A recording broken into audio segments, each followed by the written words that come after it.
At 3 in the morning, in a mansion where every piece of furniture cost more than a car, two 7-year-old children cried for the same reason children in the periphery cry, longing for their mother. The Italian marble corridors echoed the most expensive sound in the world. Not the jingle of jewels falling onto mahogany tables, nor the rustle of banknotes being counted in armored safes. It was the crying of Emma and Daniel Sterling, twins who inherited a fortune estimated at hundreds of millions, but lost the only treasure that truly mattered. For 6 months, ever since their mother died in a car accident on her way back from a parent-teacher meeting at the city's most exclusive school, that house had become a luxurious mausoleum where the oppressive silence of the day was broken only by the desperate tears of dawn. Richard Sterling walked barefoot through the cold corridors, his bare feet echoing on the polished marble, holding a cup of English porcelain with coffee that had long gone cold. 42 years old, a Harvard graduate, owner of a financial empire that moved billions of dollars in international transactions, capable of closing deals that changed entire markets with a single phone call, yet completely helpless before two 7-year-old children who cried for their mother every dawn with a pain that tore at his soul as an inadequate father. He had tried everything money could buy, and money could buy almost everything. The best pediatricians in the city, with consultations costing more than many families' monthly salaries. Child psychologists with Harvard and Yale degrees, specialists in child trauma, who charged fortunes for sessions that felt more like clinical interrogations than therapeutic conversations. European nannies with impeccable references, women who had cared for royalty, who spoke 4 languages, and had decades of experience in aristocratic families around the world. Nothing worked. Absolutely nothing. The money that had always solved all his business problems, that had opened every door, that had bought every solution, now mocked him like a cruel enemy, useless as shredded paper in the face of a pain that had no stock market quotation, that could not be traded in contracts, that did not respond to investments or market strategies. The other nannies had given up one by one, each departure a new scar on the already wounded souls of the twins. The elegant Frenchwoman, Madame Du Bois, who couldn't bear the nightly crises, and said that in 30 years of caring for children of the European elite, she had never encountered such complex cases. The rigorous German, Frau Müller, who tried to impose military discipline and inflexible schedules, only worsening the nightmares and creating even more anxiety in the children. The sweet Englishwoman, Miss Thompson, who left crying after 2 weeks, telling Richard that she had never seen children so deeply destroyed, so lost in their own pain. Each departure was a new wound for Emma and Daniel, who no longer trusted any new face that appeared in the house.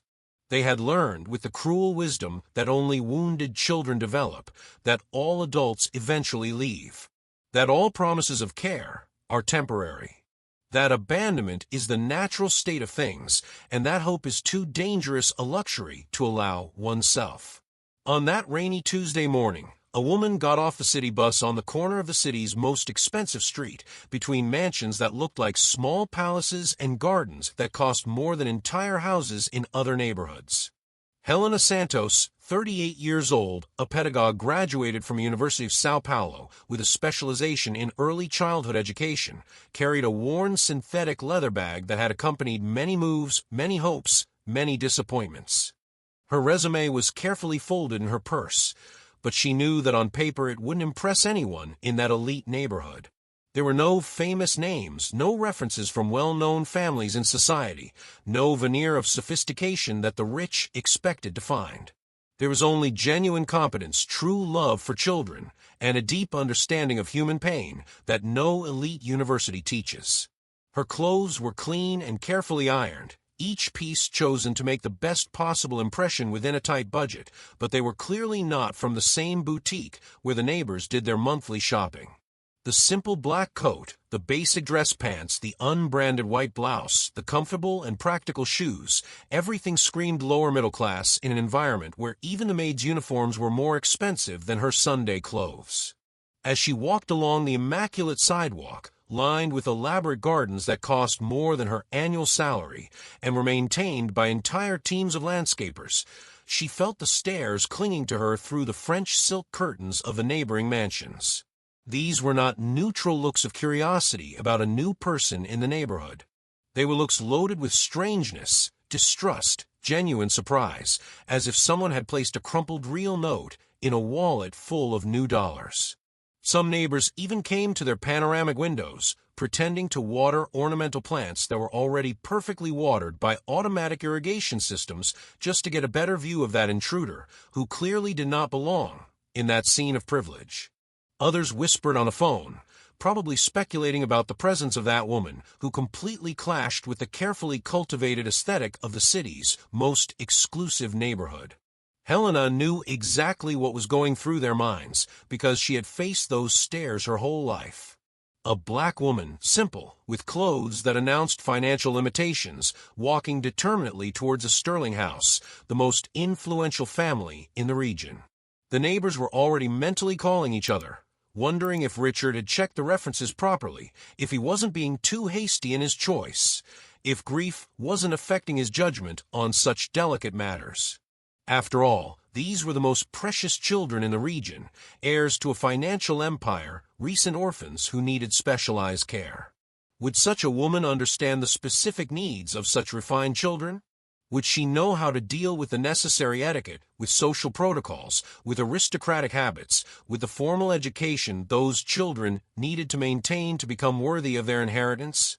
The doorman of the neighboring condominium, a uniformed man who earned more than many professionals with higher education, whispered something to the passing domestic worker, both looking in Helena's direction with that expression she knew intimately, the surprise of seeing someone like her in that environment, as if her presence were a miscalculation of the universe, a flaw in the system that kept everyone in their proper place. It wasn't declared malice, it wasn't explicit racism that could be directly confronted. It was something more subtle and therefore more painful. It was the genuine surprise, the unconscious astonishment, the need to mentally process how someone with her appearance could be there for work and not by mistake or invasion.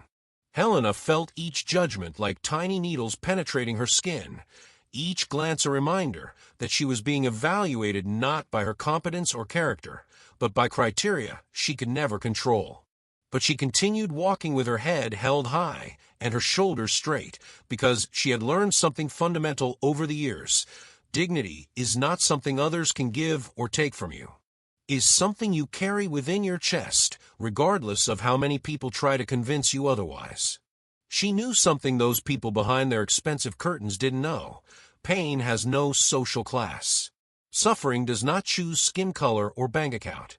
And sometimes those who seem least capable of healing are precisely those who carry the most powerful medicine in their chest, tempered by experiences that money cannot buy. When she arrived at the electronic gate of the Sterling mansion, an imposing construction that looked more like a museum than a house, it took long seconds for the intercom to be answered. Carmen, the domestic worker who had worked there for 15 years and considered herself an unofficial guardian of the family, looked through the security camera with evident suspicion before deciding whether or not to activate the gate's opening. Helena felt the evaluative gaze through the lens, the extra time the woman took to process her appearance, to decide if she really had the right to be there. It was always like this, everywhere her presence was not expected. People needed extra time to reconcile her appearance with the possibility that she could be there legitimately, for work, not by mistake or invasion. On Helena's first day at the Sterling house, resistance came from all sides like a silent but relentless storm. Carmen, a 50-year-old woman who had dedicated a decade and a half of her life to that family and considered the house almost her own after so much time of services rendered, whispered in the professional kitchen with Rosa, the housekeeper, about the employer's sudden and seemingly inexplicable changes. They spoke in conspiratorial whispers, but not low enough for Helena not to catch the concerns that hung in the air like toxic smoke. Wouldn't it be better to have someone with more proven experience in elite families? Someone who would instinctively know how to deal with the refinement necessary for well-bred children, who would understand without explanations the nuances of educating heirs to a family fortune built over generations. The doubts were expressed carefully, disguised as legitimate concern for the children's well-being, but Helena recognized the subtext. She had worked long enough in environments where she was the only black person to decipher the codes, to understand the subtext, to realize when the resistance was about competence and when it was about belonging. Richard's mother-in-law, Donna Letitia, a 7-year-old matriarch accustomed to having her opinions not only heard but accepted as unquestionable law within the family, made no effort to hide her concern. She called 3 times on the first day alone, always with the same carefully disguised maternal solicitude that fooled only those who wanted to be fooled. "Richard, dear, are you absolutely sure about this decision? The children are at such a delicate moment, so sensitive after everything they've been through with Isabella's loss. Wouldn't it be more prudent to have someone with more, how can I say this without sounding inappropriate, familiarity with our standard of living? Someone who intuitively understands the specific needs of children from our social position." Each call was a new attempt to plant seeds of doubt, to make Richard question a decision that, deep down, Donna Letitia had already judged as mistaken. It wasn't that she had anything personal against Helena. She didn't even know her yet. It was that Helena represented a break in the pattern, an unknown variable in an environment where predictability and control were valued above almost everything. But the worst were not the direct words, the explicit questions, the verbalized concerns. It was the silence laden with judgment that weighed in the house's air like an oppressive physical presence. The glances that measured Helena from head to toe whenever she entered a room, as if they were mentally calculating if she was up to the value of the art objects scattered throughout the house, if she deserved to be breathing the same air as those family relics. It was the way they spoke slower with her, articulating each word as if they automatically presumed she wouldn't understand more complex terms or cultural references they considered basic. It was the genuine and repeated surprise when she used words they didn't expect her to know, as if it were impossible for someone with her appearance to have an extensive vocabulary, general knowledge, or formal education. It was the way they explained obvious things, as if she were incapable of understanding the basic functioning of a house, as if being black and lower middle class automatically meant being ignorant or incompetent. It was the condescension disguised as kindness, the forced patience, the slightly louder tone they used, as if she were deaf in addition to presumably limited. Helena felt all this penetrating her skin like invisible thorns, each microaggression accumulating in her chest like small weights that made breathing more difficult. But there was something bigger within her, a strength that had been forged in years of similar experiences. A silent strength that came from decades of being underestimated, judged by her skin color, and the simplicity of her clothes, repeatedly proving her competence only to be questioned again in the next environment, the next job, the next challenge. She had learned a truth that privileged people rarely have the opportunity to discover. When you have been rejected for everything you cannot control, your appearance, your origin, your social class, your color, you develop an unbreakable dignity. A dignity that does not need to justify itself at every moment, that does not beg for acceptance, that does not diminish itself to fit others' expectations, that does not bow before judgments based on prejudice. At the first meeting with the twins, Helena did something none of the previous nannies had attempted. She didn't try to impress. She didn't arrive with expensive toys imported from Europe or wild promises about sophisticated educational activities that would develop the children's intellect. She didn't arrive with a structured plan, with rigid schedules, with complex pedagogical methodologies. She simply entered their room, an environment that looked more like a luxury children's furniture showroom than a space where children actually lived, observed for a few seconds the aseptic perfection of the place, the immaculate but lifeless room, the toys organized with military precision, the complete absence of any mess that indicated children actually played there, and sat on imported carpeted floor waiting. Emma, the girl with curly golden hair that reminded her of her mother's and green eyes that now rarely shone, hid behind the princess castle-shaped bed, observing the stranger through the decorative golden bars.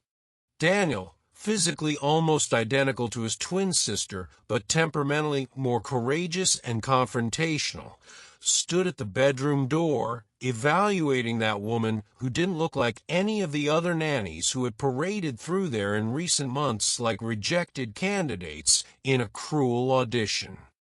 Helena wasn't smiling forcefully like the others did, with those artificial smiles that the children had already learned to distrust. She wasn't speaking with that artificially sweet and childish voice that adults usually use with children, as if they were incapable of understanding normal conversations. She wasn't promising immediate fun or trying to win them over with expensive gifts that their parents could buy in abundance. She was simply there, truly present, occupying the space without invading it, patiently waiting for them to decide whether or not they wanted to approach. There was something different about her, something that the children, with their intuition not yet corrupted by adult social filters, could immediately perceive. After almost an hour of tense silence, where Helena remained seated on the floor without showing impatience or discomfort, Emma finally whispered, almost inaudibly, as if she feared speaking louder might break some invisible rule, "I want my mommy." It was a phrase she had repeated to all the other nannies, always expecting the same rehearsed and inadequate response about how mommy was in heaven watching over her, or how she needed to be strong and brave, or how everything would be fine with time, or how she should focus on the good things in life. Answers that sounded empty and artificial, that minimized her pain in the name of forced optimism that didn't correspond at all to what she felt inside. Helena said none of that. She simply looked directly into the girl's green eyes, eyes that carried a sadness too old for a 7-year-old child, and responded with a brutal sincerity that cut through all the layers of emotional protection Emma had built. "I know, love. I also miss people I can no longer hug." It was the first time in 6 long months that someone validated their pain, instead of trying to erase it with cheap optimism or simplistic philosophies about acceptance and overcoming. It was the first time an adult recognized that the pain was real, legitimate, and that it didn't need to be hidden or quickly overcome for the comfort of others. Thank you for following this story to the end. If it touched you in any way, please leave your like to support us. And to not miss other profound narratives like this, subscribe to the channel and activate notifications. Your presence here makes all the difference.